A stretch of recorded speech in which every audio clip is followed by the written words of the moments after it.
Welcome back. I am Charles Musgrove. Thank you so much for joining us for another exciting episode of Answers That Count. I'm your host, Charles Musgrove, and you know what we do. We try to bring the nuggets of knowledge about business. So we talk about real life current topics. We talk about how to run a business better, the things that you need to make sure that you take into account when you're running your business.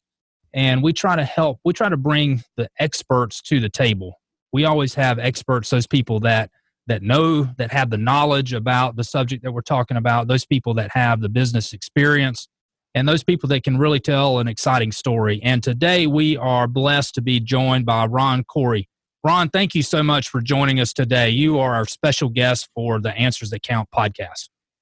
Thank you for having me today, Charles. I'm looking forward to it. It's going to be a great show, and all of you that are watching and listening to this right now, you know this is on YouTube and all of your favorite podcast channels. So we will join in the radio audience in a little bit. So this is some secret stuff, some of that stuff that you only get on the podcast and on the YouTube channel. And Ron has written a book, and it's called Tenacity. And the title of it is A Vegas Businessman Survives Brooklyn, the Marines, Corruption, and Cancer to Achieve the American Dream. So this is a story of that Ron tells of himself.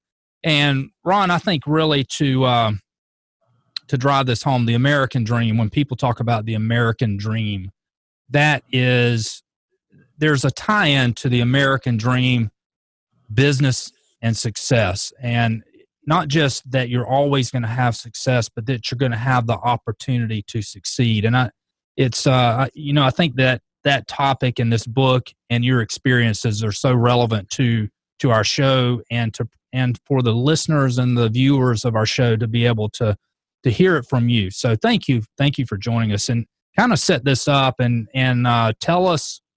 I think a good start to this is and I may ask you to repeat a part of this so you can leave some of the juice for a little bit later, but tell us what was the reasoning for writing this book?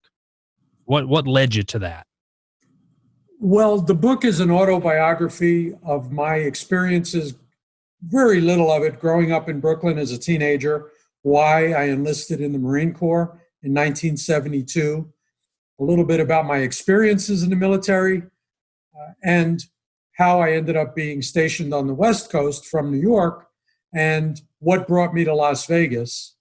And that's sort of the lead-in to the main storyline, which is being in Vegas 45 years, going into 20 different businesses, developing neighborhood casinos, a screen printing company, a limousine service, among a host of other industries, why I did it, and what motivated me to try to prevail.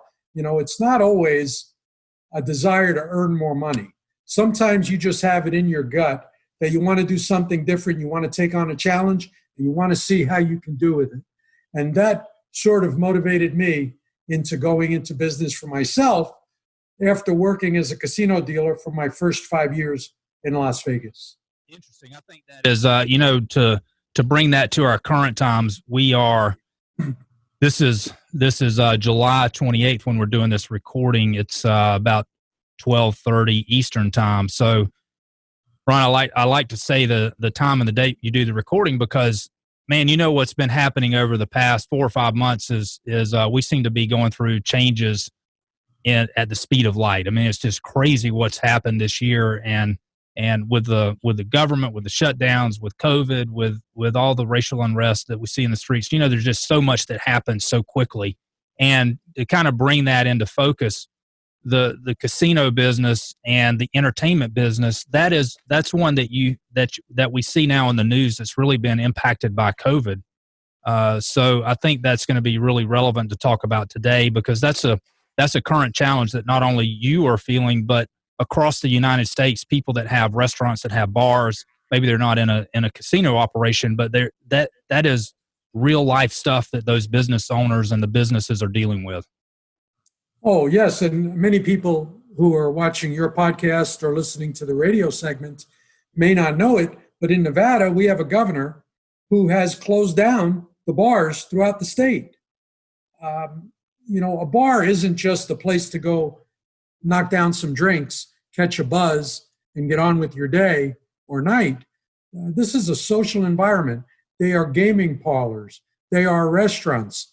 In fact, at my 4 taverns, I'm proud that my places were meeting places envisioned by me long before the TV show Cheers. A place you could go, feel safe, be comfortable, unwind, a place where everybody knew your name. I know that's a popular part of the Cheers theme, but we did it first. My first tavern was in 1979, and we were a neighborhood place where between 79 and 1989, when I finished the completion of 4 different build-outs, 4 locations around town, well over 200 people met in my social environments, got married, started families. We were a destination resort type place where you didn't just go get a few drinks. You went in for breakfast, lunch, or dinner. You might have met your future spouse there. And it was the start of the lives of many people in Southern Nevada because of the theme and the setting that I tried to establish, a safe environment where people knew the place was run well, the rules were enforced, and people could be treated with respect and actually enjoy some social gatherings.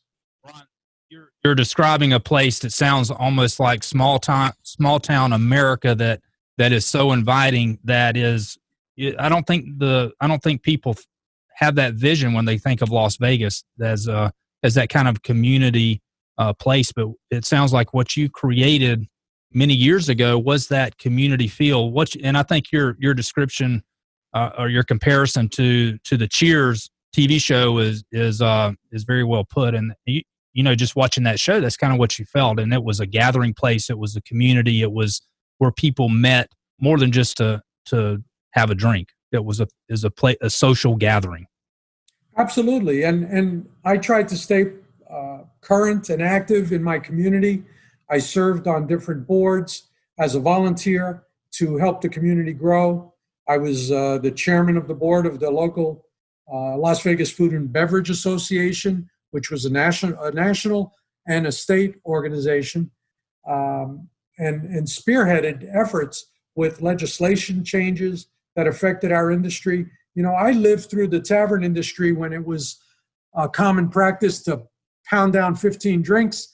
And back then, not that I espouse over drinking, don't get me wrong, but it was at a time in society when if you had too many drinks and a police car pulled you over, they'd take your keys and call you a cab. Then in the 80s, as drinking and driving enforcement became a reality, it certainly became less popular to pound down a lot of drinks. You'd have a couple to be social. And my place was the first place in the Las Vegas community where we offered free cab rides home. I opened an account with the local cab company where if anybody felt like they had too much to drink, they could call a cab, we would pick up the tab, they'd get a ride home, and they could come back and get their car the next day. I think it's a contributing factor to being a good societal member to realize that you're in a business that in the mid-'80s wasn't very popular because of drinking and driving awareness. So I try to find the solution to the problem. And free cab rides home was my solution to that problem. We trained our people in alcohol awareness. They had to take a class before they could get their bartender's card to make sure they were trained properly and not overserve someone.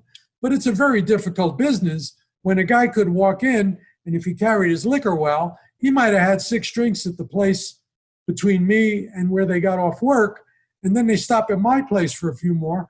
As far as my bartender knew, they were serving them their first drink, and only through proper training would they know how to observe for when this person might have had enough and either light pour them or not serve them at all, and continue to be a good member of your local community and society and not put a drunk on the road, but still try to stay in business.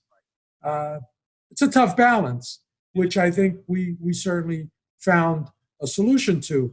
But not only was it a social environment where people would meet their future wives or husbands, but we were a stopping place. My suburban lounges on both sides of Las Vegas, where a guy running for the district attorney's position years ago, his mother was silent film star actress Clara Bow. His name was Rex Bell. When he decided to run for the district attorney's seat, his political advisors said, "You need to meet the community." And my place was one of the first stops for people running for judges, council seats, county commission seats, and even the district attorney's office, to meet and be seen by people, to meet them, to answer their questions. And I'm proud of the fact that my place was just such a place where people would come that were running for office to meet members of the community. Interesting. That's very interesting. And your places of business sounds like they're frequented mostly by locals. They're not heavily influenced by the tourist. That's true. Yeah. My 4 locations were locals environments where, people want to drink close to home. So it wasn't a long walk back in the morning to get their car, or it wasn't a long drive home after they had a couple of drinks. And as the drinking and driving awareness phase grew from the 80s, what was deemed to be impaired changed. It wasn't always 0.08, which a lot of people may not know. It used to be higher, where you could have more drinks before you were legally impaired. And when it hit 0.08, it's quite limiting. So here I am selling a product that it's not legal to have too much of and go home. So I've got to actually deny you access to my product to be socially compliant. That's right. You have to limit your sales revenue in order to be compliant and to be a good citizen. Sure. Think of other industries. How many businesses that sell a retail product that they have to say to someone, "Don't buy too many of my widgets"? Right. Not very many. Quite a challenge. Interesting. So when I want to come back to your business type and get your what you've done through COVID and the expectation of that. So let's don't hit that now. Let's save that for the radio show, because I think that'll be very helpful for people to get your take on that, on what you've done so far, your survival so far in that business, and the step forward. So Ron, I want to make sure that we give the correct attention to your book. So you also have a website that people can go to get more information about you and to take a look at the book. Is that right? Absolutely. The website is roncouryauthor.com. Here's a color version of my book, Tenacity. And my last name is spelled Coury. So it's roncouryauthor.com. And that would give them a quick link to Amazon. It'll also tell them more about the book so they could determine if they're interested before they buy one.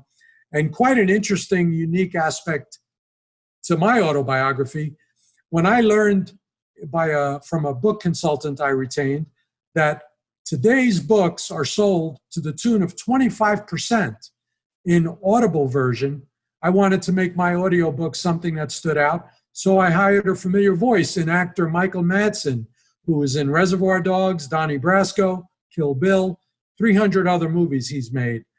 And I actually sought him out through his agent, hired him, brought him to Vegas for a week, and we spent a week in a recording studio where it is his voice, if someone buys the Audible version of my book, that is reading my autobiography. Very good. I like that. That's I think you're right. Most people want to get the audio part of the book right now. I guess only 25%. So that's not a majority, but that's got to be an increasing percentage of people that listen. They read the book through the audio portion, if you will. So I actually listened to my own audiobook, even though I knew it front to back. Every morning as I showered and got dressed, I put it on my Bose speaker in my bath area and listened to Michael read the book back to me every morning for 30 minutes. And I even knew my story, and it was enjoyable to hear his take on it, because I was in the studio to make sure he pronounced names and words properly for the Audible version. So the editor would have my notes as to what to correct, what to edit out. But over 5 days, 8 to 10 hours a day, we worked that long to come up with a 5.5-hour audio book of Tenacity. And he did a great job. It was wonderful getting to know him. And quite interestingly, people hear stories about celebrities. He's the first one I've ever hired, so I didn't know what I'd be in for. I put him in a suite at the Bellagio when he came to town, and we planned on meeting at the base of the elevator bank every morning at 9 o'clock, and I got him to the sound studio by 9:30. And quite to his credit, every morning at 9 a.m., I was at the base of the elevator bank, and he came off that elevator every morning on time.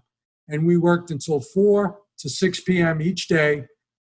And it's not easy to sit in a sound studio with headphones and read a book. And the man came to work every day. His work ethic is remarkable. And he actually did a great job. So anyone, whether they get the paperback, hardcover, Kindle, or the audible version of the book, I really found that with the 60-plus professional reviewers that did my book's assessment, all 5-star results, people who listen to this program and go on and order a book, I think they'll be not only entertained by the celebrity aspect of the Audible book, but if they get a paperback to keep at their bedside, they'll find it to be motivational, inspirational, and quite entertaining, talking about the casino business, getting into the tavern and gaming business, learning a little bit about what it's like being a dealer, and what motivated me to actually tell my story. Good, I like that. And hey, we need a good story. We need that personal story right now in the times that we're in. So I know a lot of people are seeking motivation, and maybe they've got some downtime right now. So this is a great time to pick up the book, to get the audio portion, and the audio version, like you said, is a great listen. So that works well for me. So I would encourage you to do that.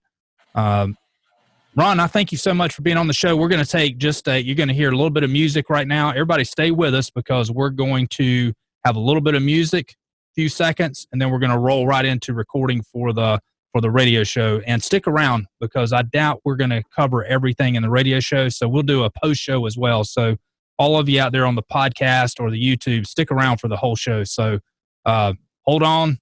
John, play us a little bit of music and we'll roll right into the radio show.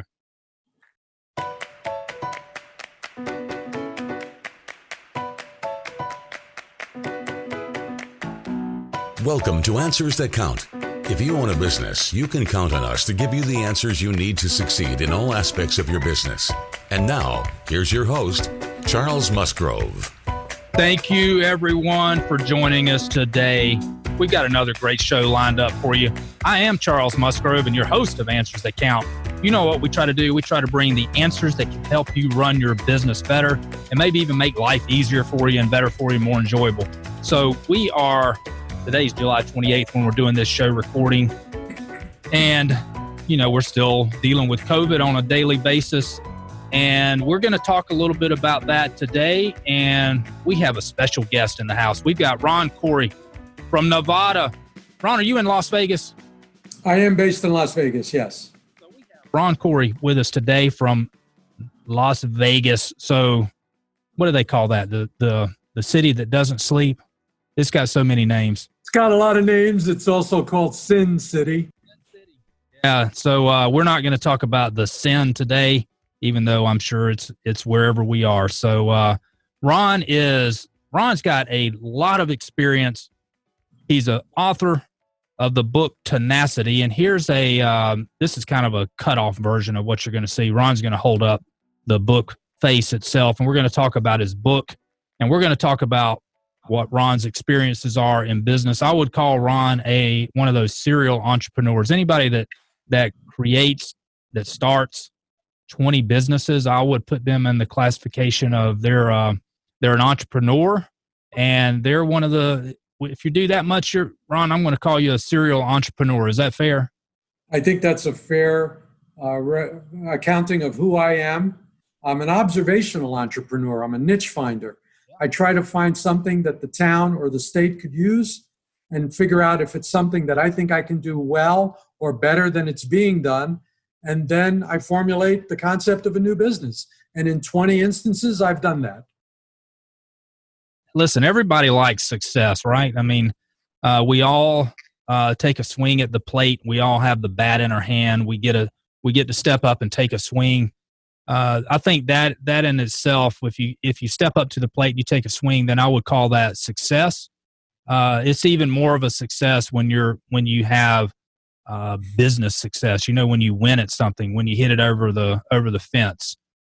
People fail. That's just a part of the cycle of business. That's the cycle of life. You're going to have failures. It's how quickly you can get back up, what you learn from those failures, and how you go about the next opportunity. So it's great to have you on the show today. I look forward to continuing the discussion. So we've been chatting for a few minutes before we started the recording for the radio show, and we've had some very interesting discussions so far in your background and how you applied the history to the entrepreneurial run that you've had, and taking advantage of those opportunities that present. And it's really identification of those opportunities too. I mean, they don't just call you on the phone and say, "Hey, I'm an opportunity, come do this." You have to go find it. You have to then assess that risk and take the step to put it into action, to execute. There's a lot of people have a lot of ideas. It's the people that can execute successfully those ideas that are truly successful.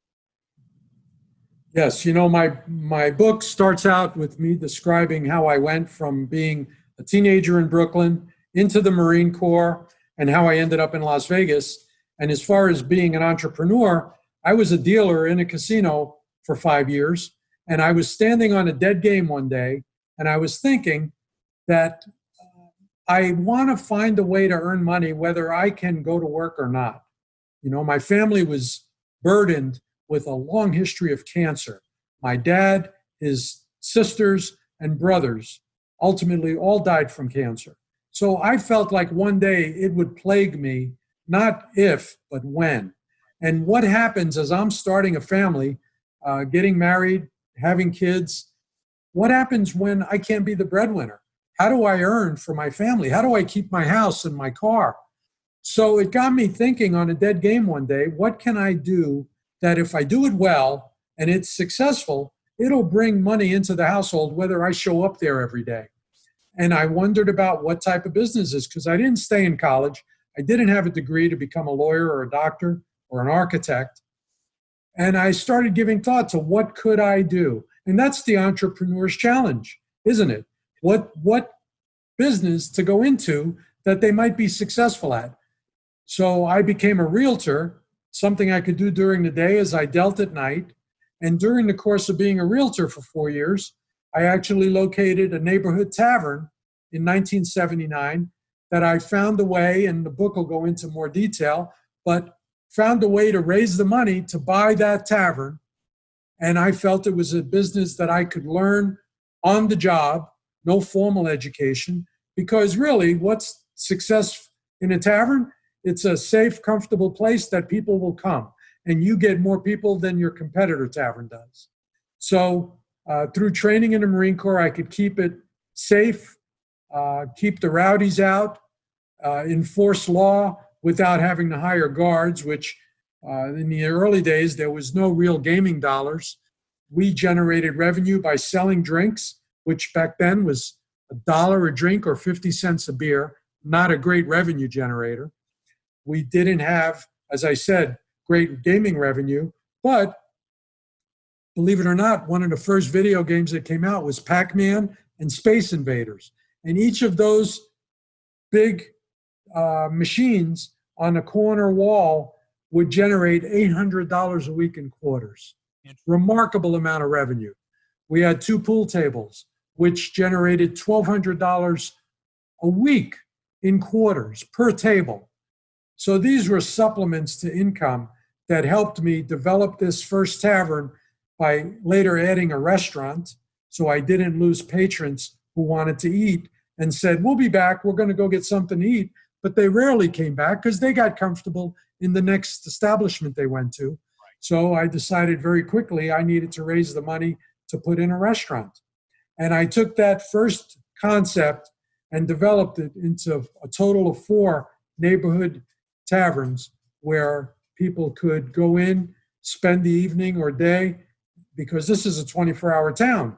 So unlike many cities, at 9 o'clock in the morning, I might get a guy that just spent an 8-hour shift on another job in a hotel. And his night off was starting at 9 a.m. Right. And Open. we'd be a place for them to come relax and have a good time. Right. That's a great story. So you basically started that first tavern and you modified that to a successful model or template that then you replicated in 3 other times. Is that right? That is correct. Before selling all my business holdings, I built it to 4 taverns, 6 car dealerships, a graphics company, a wholesale glass and mirror company, a limousine service, which even today is the shining star of a quality stretch limousine service with tuxedoed chauffeurs, unique peculiarities that I brought to an industry that back in 1984 was nothing more than a glorified taxi service. And I opened presidential limousine service then, and it's still operating today. So, like you said before, to be repetitive, you basically have been in a location, been in the environment, and have noticed opportunities that business can be created and service people that are in that environment. Yeah, find something you think you can do better than the other guy. And then, as you said, you'll never hit the ball if you don't swing the bat. The only way to be in the game is to keep swinging at that bat of opportunity. So my business partner and I purchased a car dealership that was on its knees. In the heyday of 2008 and 9, before 08 and 9, the crash, they were doing 400 cars a month, new car sales. And then when we purchased it in 2010, it had fallen to under 100 cars a month. Wow. And the owner of the business decided to sell rather than keep swinging the bat. We purchased it and built it back up to 400 new cars a month. And of course, if you're selling new cars, you're taking in trades, and now you have a whole used car inventory to sell to someone who can't afford a new car at that very moment. Yep. And the book goes into detail about how that all evolved in my later years in business. So, Ron, are you still in the tavern business? No, not anymore. Actively in the operations. I own one site, which is currently a non-restricted food and beverage gaming operation. It operates 35 slot machines, which is 20 more than the standard limit of 15 that the Las Vegas community limits its taverns to. And I'm the landlord of that establishment. Okay, so you own the building and the operation. So explain to the audience, or go through the process that you've experienced with the COVID. First, the lockdown, and you're in Nevada, so they have, I believe, is it statewide where they have closed all bars still? Yeah, the governor closed all the bars because of the social environment. He felt that was a very high risk area for people until they got a handle on COVID. And then he reached a point where he reopened them. And then Nevada saw a spike in COVID diagnoses. And he has now closed them all again. And I just couldn't imagine still being in that business where each of my establishments would have 25 to 50 employees, depending on the size of it. And to have all those people relying on me for their household income, and to be forced by the government to close, even if I felt like I had taken steps to run a safe environment, there's nothing you could do. You just have to find a way to overcome those challenges. And the places that, whether they owe a landlord rent or they own their own property and they owe a mortgage company a mortgage payment, when you have no income, you've got to go out of your way to reach out to the people you're indebted to and try to work out a deal so you're not facing a foreclosure or an eviction. And try to help guide your people into taking state or federal aid that's available to them to get some money coming in to pay their families so they could buy food, while also trying to keep your location viable for when we overcome this with a vaccine or a treatment solution and life gets turned back on in an environment. It's unprecedented. No one's ever been through anything like this. We don't know what's going to come. But what happens when that light switch gets turned back on and I'm told I can lawfully reopen? What happens, all those people who weren't working? I'm not going to have the customer base with disposable income that I enjoyed pre-COVID. So I would be thinking about what am I going to do if I'm only going to see a fraction of the business I used to see? How do I pay my bills? The restaurants have reopened, but the governor ordered they only open at 50% of their seating capacity.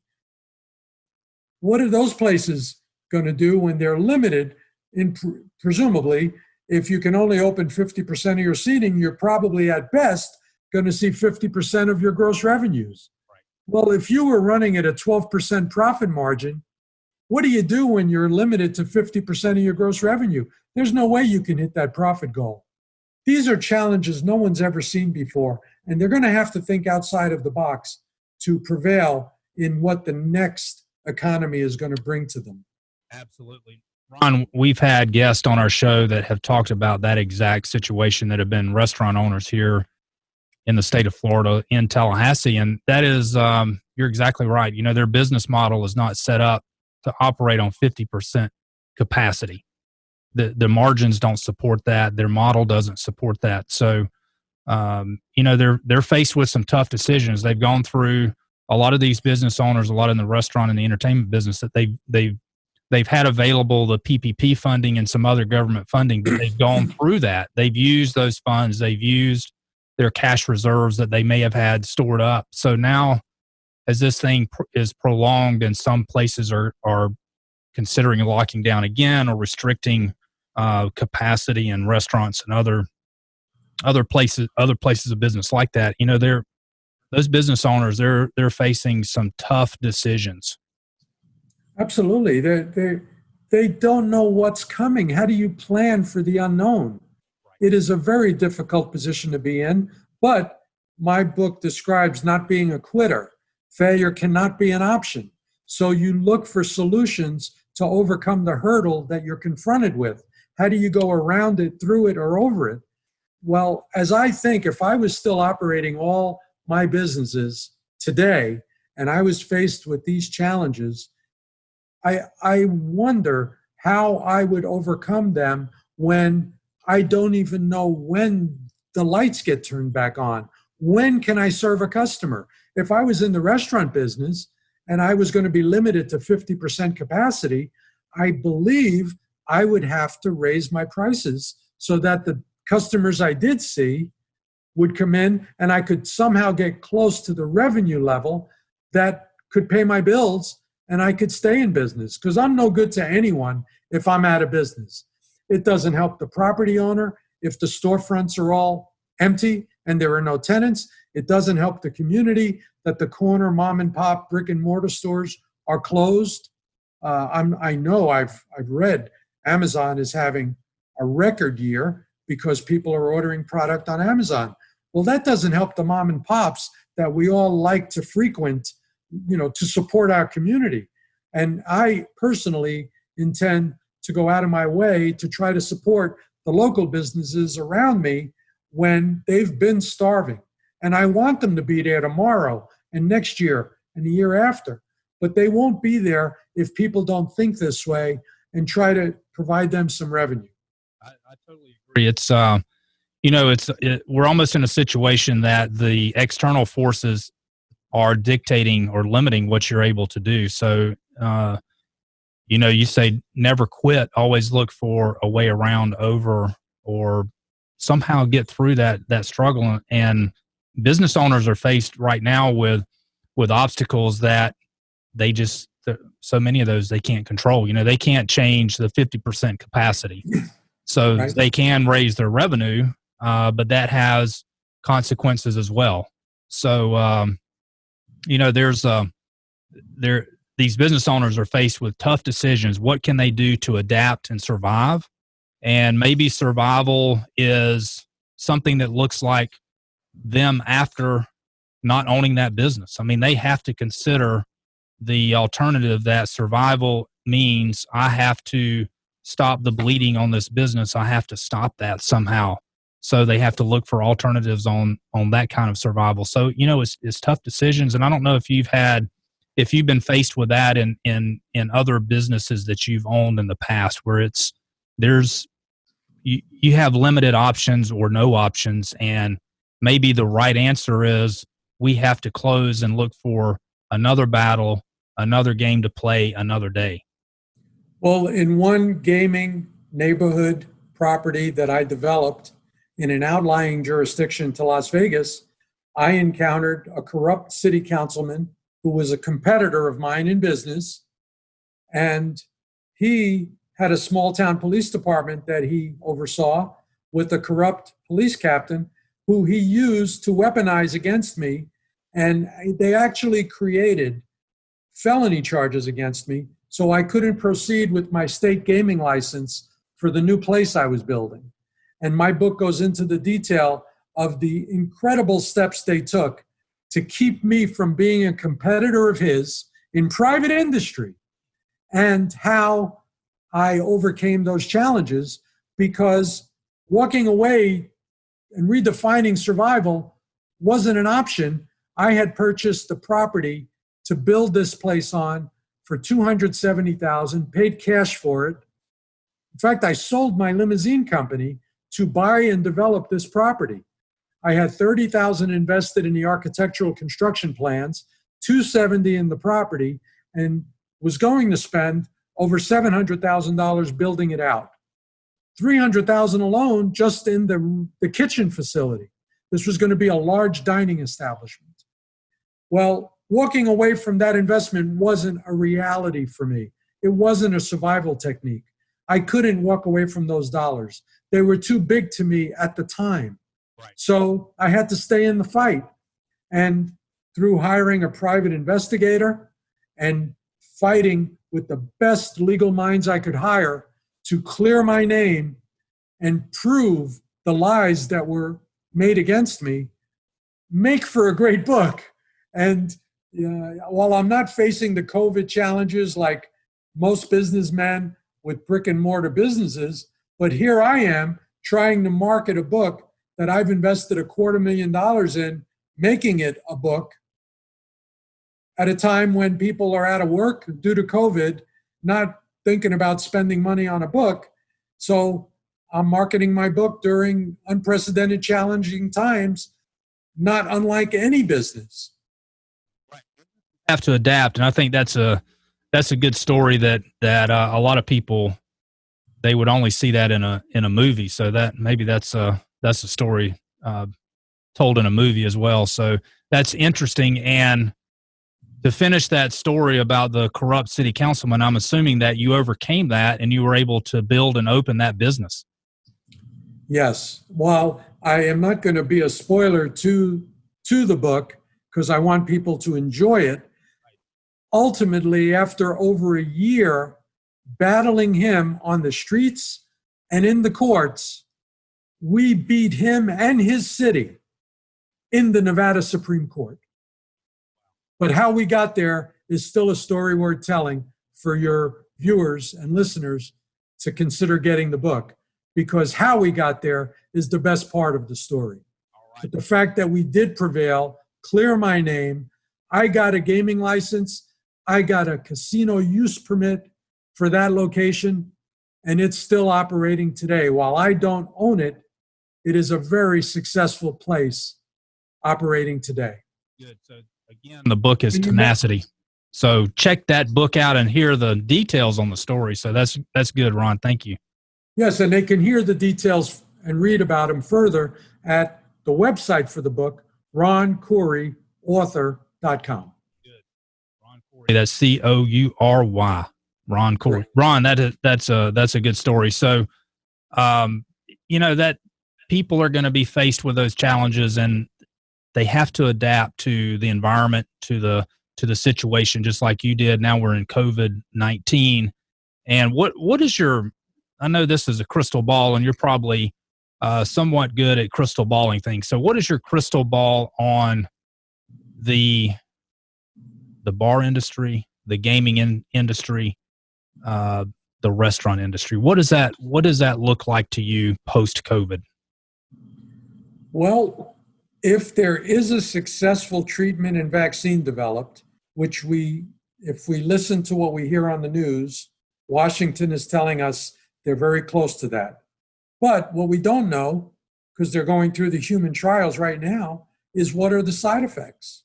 There are many drugs that solve one problem and create another.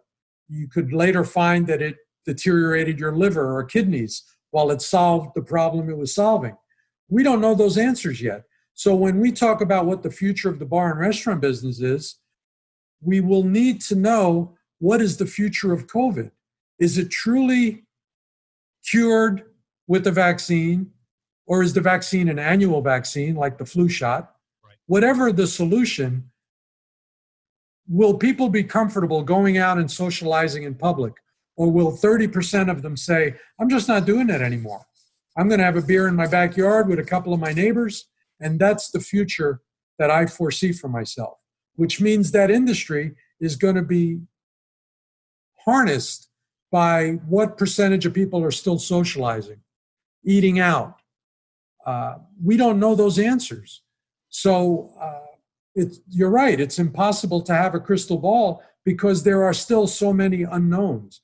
Not only what the unknowns will be when they are known, but what's the timing of it? Right. And how many businesses are going to survive waiting for that to happen?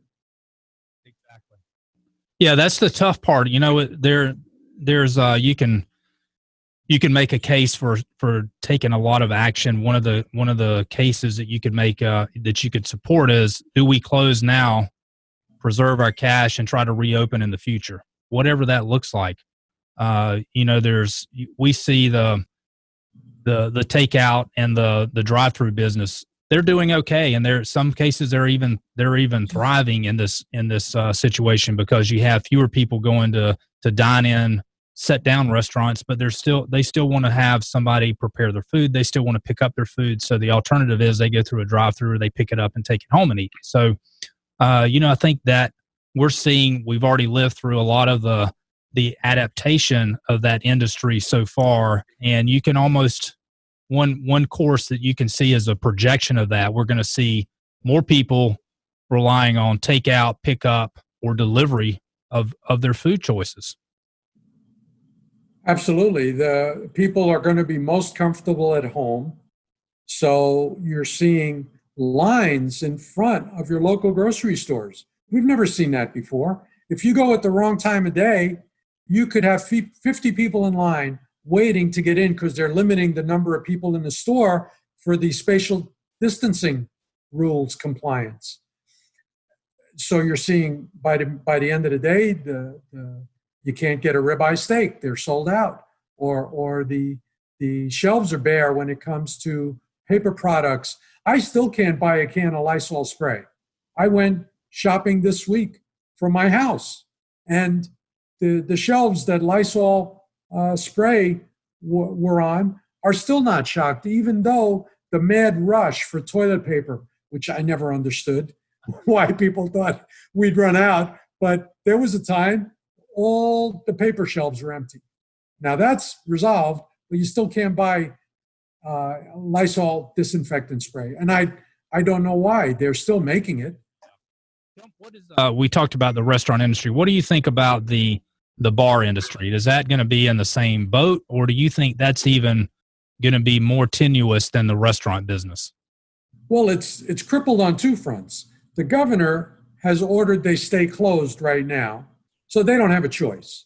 But when he does allow them to reopen, what the second challenge of this tangent I'm describing is, what percentage of your old customer base is going to be comfortable going into a social environment where your guard is down because you're drinking alcohol? You're going to take the mask off to talk to the people. Who's spraying when they talk? And do these particles stay in the air for 1 minute or 5 minutes. I've heard all kinds of scientific answers to that. So when you're walking through the bar to use the restroom, are you walking into a spray that occurred 60 seconds ago? And are you going to get sick from it? Even with a mask on, is it getting in your eyes? These challenges and concerns are going to be in people's minds. And are they not going to go to the local bar? And if the bar only sees 60 to 80% of its old customer base, what percentage of them have the kind of disposable income they used to have because they haven't been working steadily for an untold number of months? Right now, we're at 7 months. But is it going to be 12 before life gets back to normal? And what can they afford to spend? These bar owners and restaurant operators have no way to plan for the future. So the best thing I could advise them to do is to stay in communication with the people that are your lifeblood, which is your landlord or your mortgage holder, because they also have debt. You know, when you send your landlord his rent, he might have 20 tenants in the shopping center you're in. And if only half of them are open for business, he's got a mortgage to pay. In all likelihood, he's not a free and clear operation. And without that rental revenue, he can't stay up with his mortgage. So they need to keep dialogue open so the landlord or mortgage holder will work with them, let them know what challenges they're facing, and try to work out a deal that everyone can live with, where he's viable for when dollars are being spent. He can still be there, have the lights turned on. Is the power company being paid? These challenges are unprecedented, unforeseen, and no one can accurately predict what to do with them. Yeah, it's a tough situation, and we spent a lot of the show talking about COVID and the effect on businesses that you're so familiar with. What's happened to the for those out in Las Vegas or wanting to visit Las Vegas? What about the gaming business? Have they opened up the casinos? The governor has authorized the casinos to reopen, but not all of them have. As you could imagine, many people don't think this through. A hotel has a projected occupancy rate. When they've been shut down for several months, they haven't been taking reservations. So imagine opening this behemoth of expense, which is a hotel casino with 7 restaurants and gaming tables and rooms that have maid service, laundry service. But because they've been closed, they have no reservations. So how many rooms do you open hoping someone will come check in? How many maids do you bring to work until you know your occupancy is at 10, 20, 30, 40%? Why pay all those salaries when there's nobody in the rooms to clean up after? Right. This is such a complex matter. You don't just open a hotel and have it filled with users. You have to open your reservation desk, see what your reservations are to schedule your people. So, and a good percentage of the hotels along the Strip have chosen not to reopen until they see how their sister properties are doing. Because at least now they've got some expenses under control. But once you open and call in help, you're going to pay them whether you have customers spending money or not. These are incredible challenges that these places have to foresee. It really is. And we're at the end of the radio show right now, so we've got about 30 seconds left. You hear the music coming in right now. Ron, leave us with something positive as we close out the radio show. Okay. The best guidance I could give people is, as you make choices in life, there's never a wrong time to do the right thing. You're going to be faced with choices on how to deal with your vendors and your employees. When you have a choice, never a wrong time to do the right thing. And you'll be happy with yourself in the future, and your employees will stay behind you. Thank you so much for those words of encouragement. Hey, we've been dealing with some tough issues today on the Answers That Count. I am Charles Musgrove, your host. Thank you for joining us. Stick around. We're going to have a little bit more conversation with Ron Coury, the author of Tenacity. I'm Charles Musgrove. Have a great day. Have a blessed week. Peace. Answers That Count is brought to you by the Bean Team. For all your business accounting needs, visit beanteam.com for more info. You can listen to more episodes of Answers That Count on YouTube, Spotify, Apple Podcasts, and iHeartRadio, or visit answersthatcount.com. Ron, that was Yes, good. sir. Man, it's thanks for all those that are sticking around for the show. We want to wrap up here with Ron. Ron, it's I hope we didn't dominate the conversation so far about COVID. It's what you see on the news. It's what we're dealing with. This is real time current issues. So it's hard to avoid it. And I think it's to get your perspective on that. Being in that business for so many years, I think is important. And thank you for sharing with that and giving that hope at the end. There's we all are going to have difficult challenges ahead of us, whether it relates to COVID or not. So thank you for that. My pleasure. I hope your listeners find whatever I brought to the table interesting. I think it is. And for those that are still watching, check out this book, Tenacity. Ron, do you have any? And how long were you in the Marines? 2 years. When I enlisted during the Vietnam era, it was not a very popular war. So while Marine enlistment was normally a minimum of 4 to 6 years, I could enlist for a 2-year term. So I did that. And I thought, well, if I like it enough, I can re-enlist. And inside of 18 months, I was lucky enough to achieve 3 promotions. So it's rare to reach E4 corporal in 18 months in any branch of the service.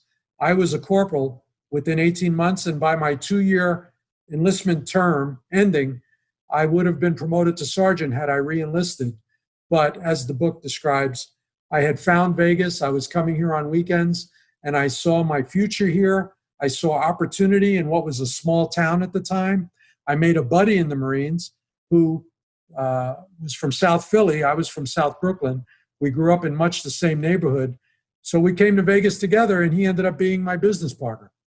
So describe the changes that you've seen in Las Vegas in that time period. It's got to be just crazy. Oh, we went from a town of a couple of 100,000 people where you could actually have a new idea. No one had done it before and start a business.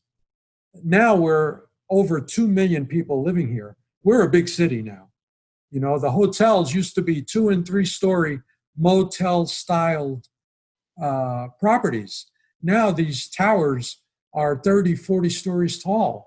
This town has evolved in ways that people could not foresee when I got here in 1973.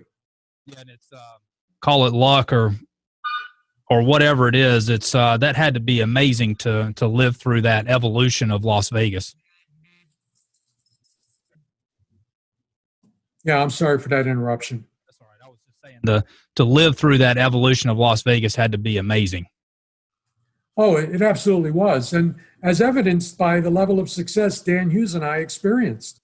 A couple of guys with maybe $500 between us got to town out of the Marine Corps. Both went to work, making a living, meeting gals who we married, later had children with, and turned that into multiple businesses, employing hundreds, if not over 1,000 people combined.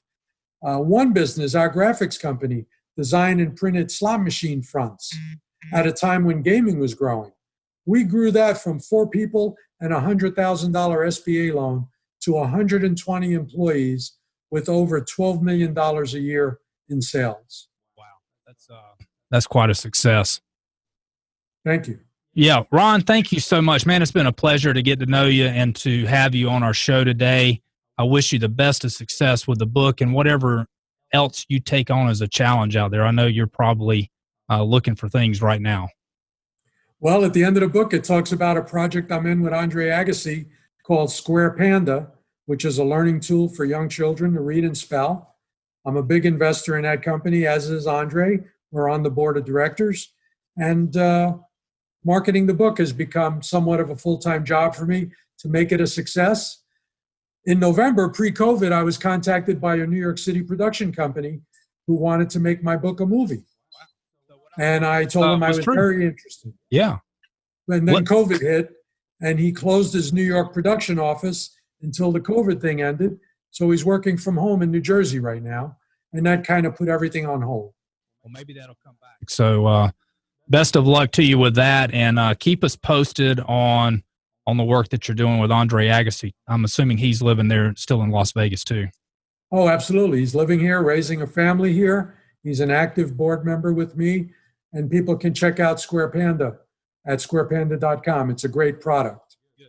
We'll check into that. And Ron, thank you. Have a great day. Have a blessed week, and we'll talk again soon. Thank you so much. Thank you for having me. Good meeting you, Charles.